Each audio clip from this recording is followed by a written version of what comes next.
Pókember 1933 fekete-fehérben, és évek óta ez az első Pókember sztori, aminél nem azt éreztem, hogy ugyanazt nézem újra. Ez itt a Spider Noir, csapjunk is bele! A Pók Noir hangulata az első perctől beszippantott. A 30-as évek New Yorkja koszos, nyírkos, füstös és reménytelen.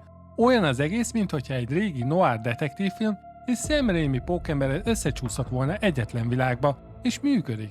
Nagyon működik. Főleg azért, mert nem akar steril, családbarát szuperhős mese lenni, de közben nem is erőlteti a sötétséget csak azért, hogy komolynak tűnjön.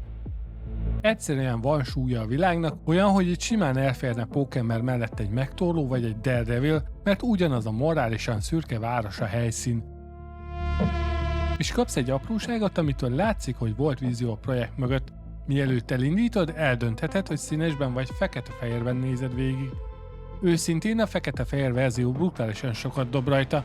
Az árnyékok, a fények, a sikátorok, a cigarettafüst olyan érzést ad, mintha egy elveszett képregény elevedne meg előtted. Természetesen színesben is ugyanúgy átadja a hangulatot.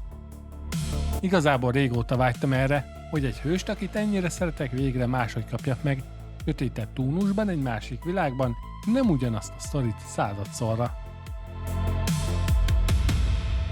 A sztori röviden 1933 New York, a nagy gazdasági világválság mélypontján egy magánnyomozó iszik magába minden este, Ben Reilly. Egykor ő volt a város egyetlen szuperhőse, akit csak úgy hívtak a Pók. Aztán történt valami, egy személyes tragédia, ami után levette a maszkot és visszavonult. Most egy új ügy kopogtat az ajtaján, és kénytelen újra előhúzni azt a régi maszkot. És hogy tisztázzuk, itt nincs Pókember, nincs Peter Parker, nincs gimis élet, nincs kínos tínédzser románc. A főszereplő Ben Reilly, és ő a Pók. Egy maszkos igazságosztó a 30-as évek New Yorkjának sikátoraiban. Már ez az alaphelyzet érdekesebb volt nekem, mint az utóbbi évek legtöbb Marvel projektje. A karakterek nálam egytől egyig működtek, volt egy-két csavar a lore-hoz képest, de őszintén így volt jó. Nick Cage elképesztően jó választás Ben Reilly szerepére, tökéletesen hozza ezt a megfáradt, cinikus, belül teljesen szétesett figurát, olyan nézni, mintha egy ember próbálná meggyőzni saját magát arról, hogy már nem akar hős lenni, közben meg pontosan tudja, hogy képtelen hátat fordítani annak, ami körülötte történik. Ez a belső harc viszi az egész karaktert. Az eredet történetét is ügyesen oldották meg, nem érződik erőltetettnek. Brendan Gleeson ezüst sörény szerepeiben pont az a fajta gangster, aki nem üvölt, hanem halkan veszélyes, nem kell emelni a hangját ahhoz, hogy féljünk tőle. Tökéletes választás. Lee Jun-Lee, Cat Hardy pedig a legelbűvölőbb az egész sorozatban. Az antagonisták is működtek, Homokember és Lonnie Lincoln is emlékezetes lett. Az itteni elektromos gonosz viszont megosztóbb volt nálam, éreztem rajta, hogy direkt túltolták és néha már kicsit ripacskodónak hatott.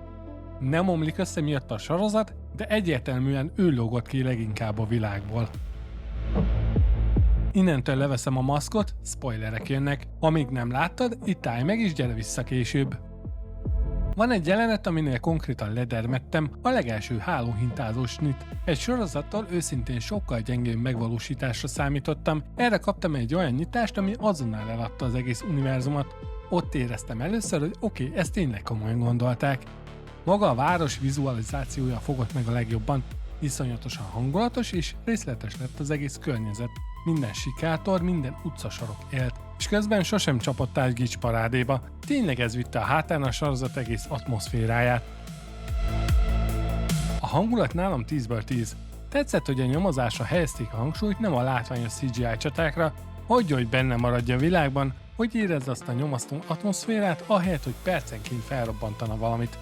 És egy apróság, amit imádtam, amikor Ben Reilly-n rajta van a kosztüm, eltorzítják a hangját, ettől sokkal ijesztőbb és idegenebb lesz. Nem egy vicces, barátságos hős mászkál az utcákon, hanem egy városi legenda. Ez egy pici döntés, de rengeteget ad hozzá. Érzed, hogy Ben és a Pók két külön személy.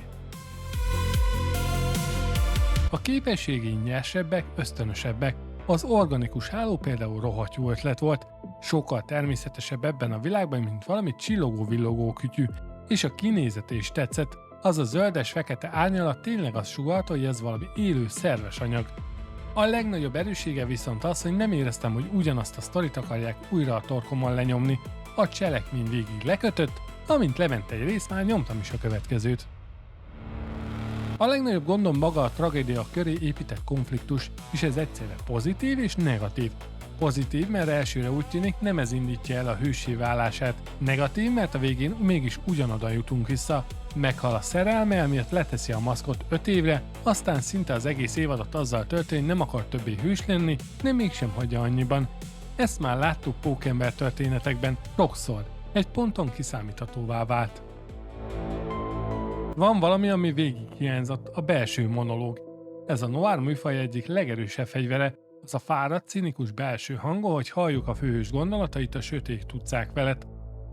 Cage azt mondta, hogy az ő karaktere félig Humphrey Bogart, félig Looney Tunes. A Looney Tunes részt hála az ének nem éreztem, de a Bogart-féle belső narráció az nagyon hiányzott.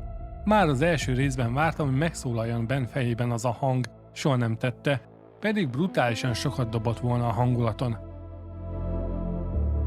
A kosztümös részeket is keveseltem, több pókos jelenetet simán elbírt volna az évad. Néha túl sok idő ment el arra, hogy Ben saját magával vívódjon. A bunyók szintén furcsák voltak néhol, volt pár jelenet, ahol nem lehetett eldönteni, mennyire erős valójában ez a pók. Néha emberfelettinek tűnt, máskor meg úgy verekedett, mint egy sima utcai harcos. Ez az erős skála kicsit szétesett. Homokemberrel is volt hiányérzetem. Maga a karakter jó, de túl sokszor próbálták elrejteni a valódi formáját.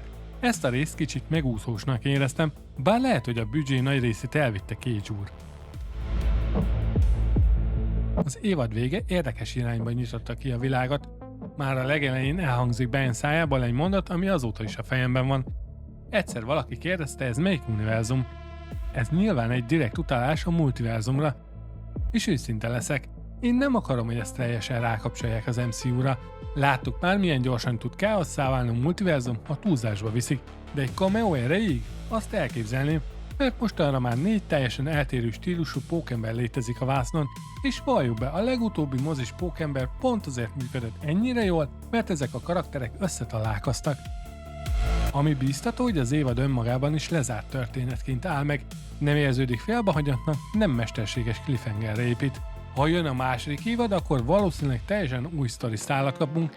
Én azt szeretném, ha többet látnánk Ben múltjából, eddig csak annyit kaptunk, hogy megszerezte a képességét, semmi többet. És ha már a kívánságlistámnál tartunk, hozzák be a misztikus szálat. Madame Web például tökéletesen működne ebben a világban. Szívesen csatlakoznék a második évadhoz. Összegezve engem teljesen megvett ez a sorozat, és hadd áruljak el valamit. A Spider-Man Shattered Dimensions óta a Noir Pókember a szívem csücske. Abban a játékban az ő pályái voltak a kedvenceim, szóval engem alapban megvett ez a karakter, és a sorozat pont ezt az érzést hozta vissza. Olyan, mintha Batman nyomozós világa találkozna Pókember tragikus karakterével, és ez a kombináció elképesztően jól áll neki. Az pedig külön ironikus, hogy miközben a Sony évekig képtelen volt egy normális, pókember nélküli univerzumot összerakni, most csináltak egy projektet, ami végre érti ennek a karakternek a lényegét. Mert valljuk be, a Sony pókember nélküli univerzuma borzalmas lett, zárójelben szar. De azt el kell ismerni, hogy amikor elkapják a megfelelő hangulatot egy pókember történetnél, akkor nagyon tud működni. És pont ezért várom ennyire a folytatást, mert ebben a világban még rengeteg lehetőség van. Több misztikum, több utcai történet, több sötét noir hangulat, és persze több pók. Szóval ti hogy láttátok? Ti örülnétek neki, hogyha ezt a noir világot összekötnék az MCU-val, vagy maradjon inkább teljesen különálló történet? Írjátok meg kommentbe. Ha pedig szerettétek ezt a sötéten Marvel vonalat, akkor nézd meg a Deadpool vagy a megtorló videómat is, ott folytatjuk.